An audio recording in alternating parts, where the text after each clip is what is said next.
O Senhor esteja convosco. Ele está no meio de nós. Proclamação do Evangelho de Jesus Cristo, narrado por Lucas. Glória a vós, Senhor. Naquele tempo, Jesus desceu da montanha com os discípulos e parou num lugar plano. Ali estavam muitos dos seus discípulos e grande multidão de gente de toda a Judéia e de Jerusalém, do litoral de Tiro e de Sidônia. E levantando os olhos para os seus discípulos, disse: Bem-aventurados vós os pobres, porque vosso é o reino de Deus. Bem-aventurados vós que agora tendes fome, porque sereis saciados. Bem-aventurados vós que agora chorais, porque havereis de rir. Bem-aventurados sereis quando os homens vos odiarem, vos expulsarem, vos insultarem e amaldiçoarem o vosso nome por causa do Filho do Homem. Alegrai-vos nesse dia e exaltai, pois será grande a vossa recompensa no céu, porque era assim que os antepassados deles tratavam os profetas. Mas, ai de vós, ricos, porque já tendes vossa consolação. Ai de vós que agora tendes fartura, porque passareis fome. Ai de vós que agora rides, porque tereis luto e lágrimas. Ai de vós quando todos vos elogiam. Era assim que os antepassados deles tratavam os falsos profetas. Palavra da salvação. Glória a vós, Senhor. Queridos irmãos, queridas irmãs, vocês que nos acompanham pelos meios de comunicação, bem-aventurados quem põe a confiança em Deus. Bem-aventurado quem põe a sua confiança em Deus. Não dá para nós colocarmos a nossa confiança nos homens. Nós ouvimos isso na primeira leitura. Que sabedoria da palavra de Deus, não? Nos dias que nós estamos vivendo hoje, de Brasil, não? Na nossa vida, quem nós ouvimos? Em quem nós colocamos confiança?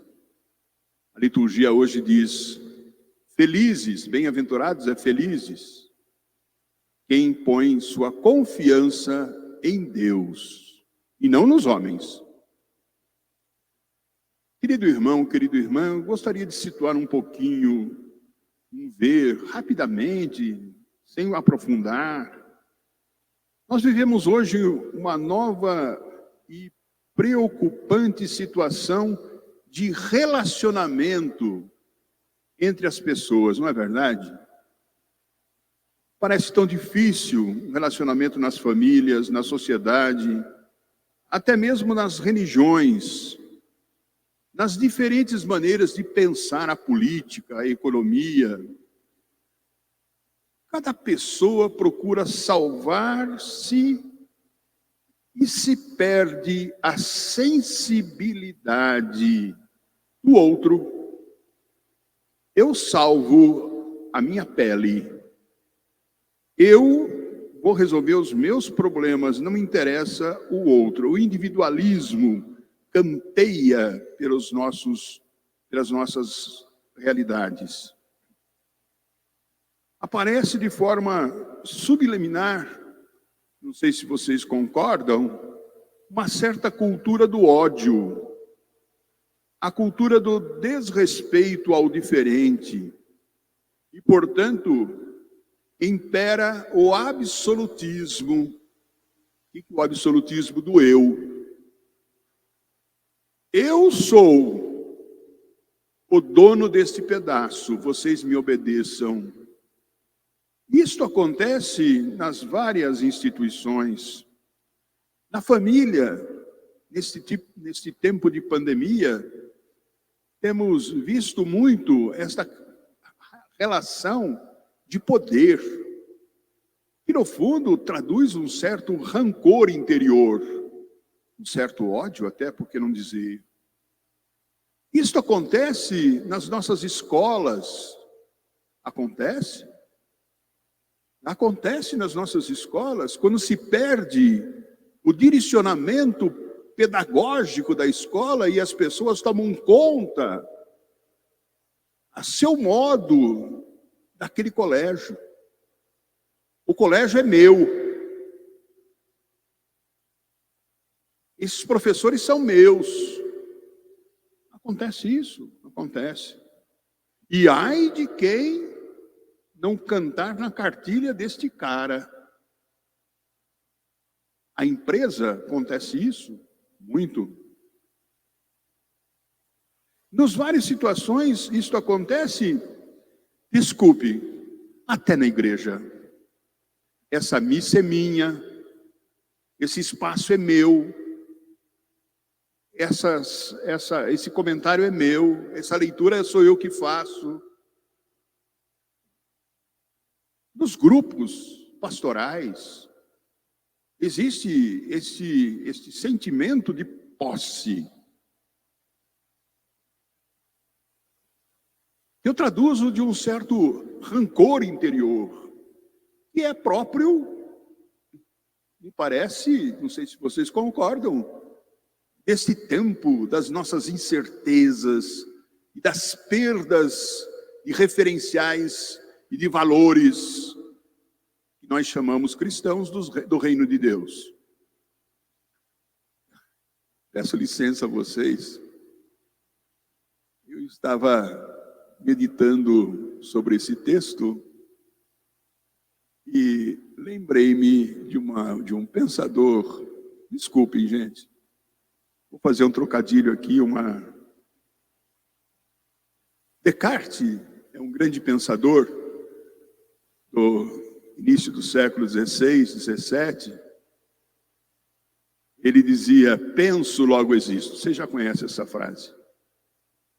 Eu pensei assim, parafraseando o Descartes: eu odeio, logo existo. Eu sou. Eu odeio, logo eu sou. Parece que o ódio surge junto com o prazer. Ódio e prazer parece que são uma coisa só. Se interlaçam, né? Parece que é satisfatório, dá satisfação mesmo, desculpem, realizar aquela ação. O ódio não surge por acaso. Há causas. Com certeza, no contexto histórico, cultural, religioso, político específico. Mas tudo tem a sua origem. Qual é a origem de tudo isto? Vamos entrar no Evangelho, então. É o coração do ser humano. O ser humano carrega no seu interior tanto as bem-aventuranças como as mal-aventuranças. Dentro de nós trazemos isso sim. Quando o ser humano mata a sua sensibilidade, seu espírito de compaixão, quando o ser humano atrofia a sua capacidade de discernimento, quando não reconhece no outro seus valores, suas qualidades, aí temos aquilo que eu chamo o cultivo, né? O cultivo do veneno. O veneno alimenta a cultura da morte. Vive-se, então, diante disso, das profundas contradições entre aquilo que a realidade me faz quase que viver e os valores do cristianismo. Os valores de Jesus Cristo estão centralizados no perdão, no amor ao próximo, enfim, no espírito das bem-aventuranças. Portanto, meu querido irmão, querida irmã, neste mundo de exclusão, num mundo de fanatismo, de violência, é que somos chamados, e aí é que o evangelho de hoje, as leituras de hoje nos chamam a atenção. É nesse mundo, nesta realidade, com essas características, somos chamados a viver as bem-aventuranças de Jesus. Elas não são leis que vêm de fora e que se impõem a nós.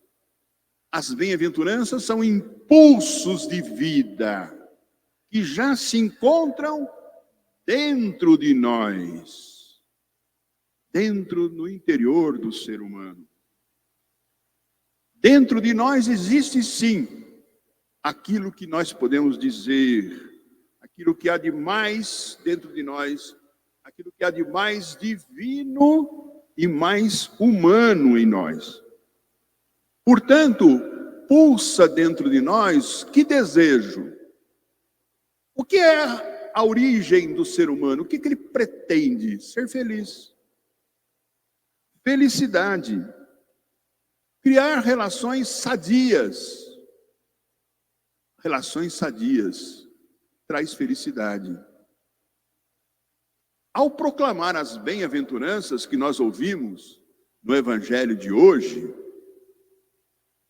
que são iguais às de Mateus no Sermão da Montanha, e Lucas diz o Sermão da Planície, é a mesma coisa, é do mesmo lugar.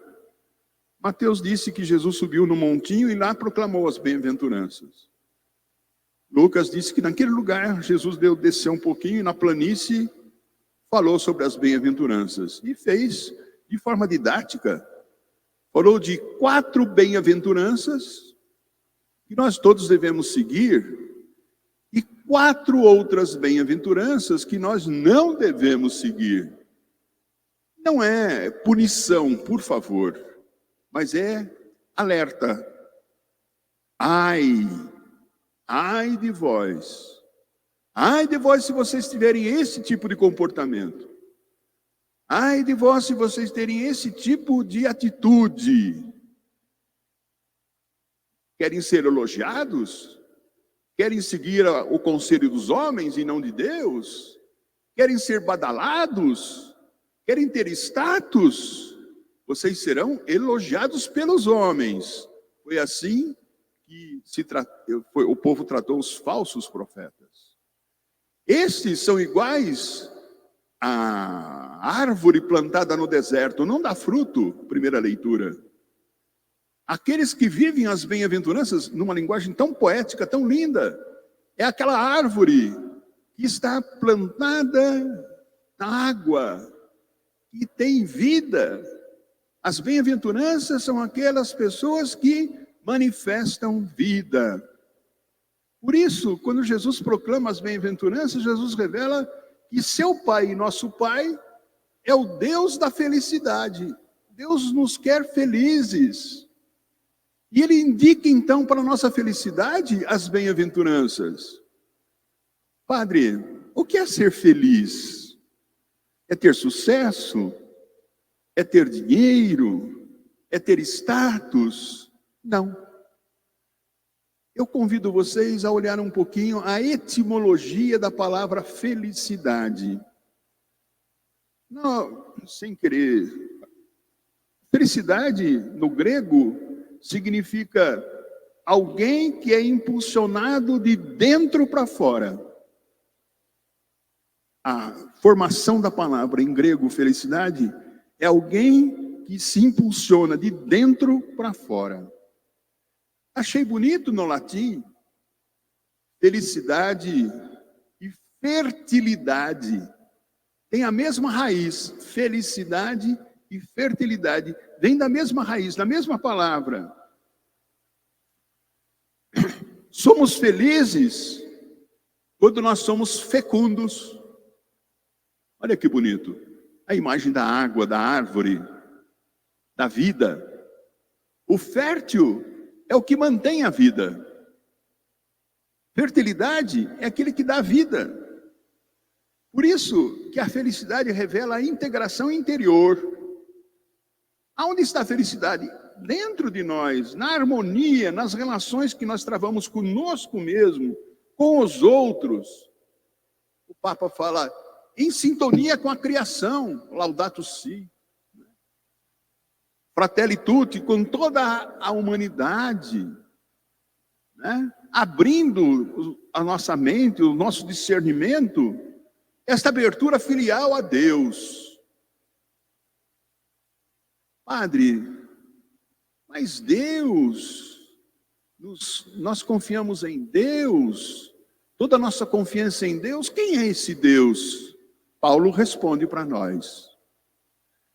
As mesmas dúvidas do mundo contemporâneo são as dúvidas da comunidade de Corinto, uma comunidade crítica da época de Paulo, formada por várias raças e faziam vários questionamentos. Semana passada nós ouvimos eles perguntarem sobre a ressurreição e hoje Paulo continua. Vocês lembram o querigma do Paulo na semana passada? Eu vos anuncio Cristo ressuscitado, aqueles que vocês mataram. É este que eu anuncio. É esse Jesus que o Pai mandou para que nós sejamos felizes. Esse Jesus. Vocês mataram, mas ele ressuscitou, ele apareceu aos discípulos e por fim apareceu a mim, Paulo, como um abortivo. E hoje ele continua dizendo, vocês têm dúvidas sobre a nossa felicidade? A nossa felicidade está em Jesus ressuscitado. Porque se Jesus não tivesse ressuscitado, vã seria a nossa fé. Nós não estaríamos aqui reunidos. Nós não estaríamos, perdendo tempo numa manhã tão linda de domingo. Mas porque nós acreditamos num Cristo vivo, é neste Cristo vivo ressuscitado que nós depositamos a nossa confiança.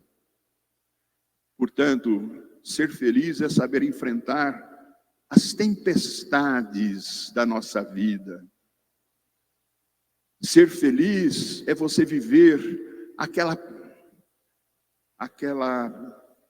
projeto seu, aquele sucesso talvez, no anonimato. Você quietinho, você fez acontecer. Não precisa soltar rojão.